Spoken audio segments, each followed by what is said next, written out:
एतिकी टंका मासिक रोजगार थिले व्यक्ति पाइबे पीएम आवास रे घर। जानिबा संपूर्ण खबर ता पूर्व वीडियो को लाइक एवं चैनल को सब्सक्राइब करनथिले एबे ही सब्सक्राइब करी पाखरे आसुथिबा घंटी चिन्ह को दबाई दियंतु। बापा को ठारू भिन्ने होइछंती ना नाही नाही मुंड गुंजिबाकू घर खंडिए तेबे मोहन सरकार आनिले बड़ खबर। एही सूचना देले पंचायत राज मंत्री रवि नायक। मंत्री कहिले पीएम आवास रे बापा ठारू अलग होइतिबा पुओं को मोहन सरकार जगाई देबे घर, केही रहिबेनी बासहीन।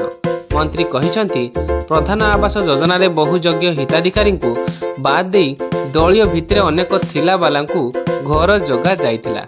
एथिसह योग्य हिताधिकारी तालिका राज्य सरकार केंद्र को देले नाही, फल 2017-18 सेही तालिका केंद्र पाई नथिला। एही त्रुटि को संशोधन कराजिवो। शीघ्र हिताधिकारी चयन करी सरकार घर पाई कार्यदेश देबे बोली कहिसंती मंत्री।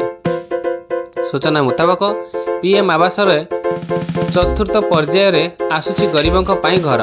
तेबे एही पक्का घर योजना रे करा जाईची किछि परिवर्तन।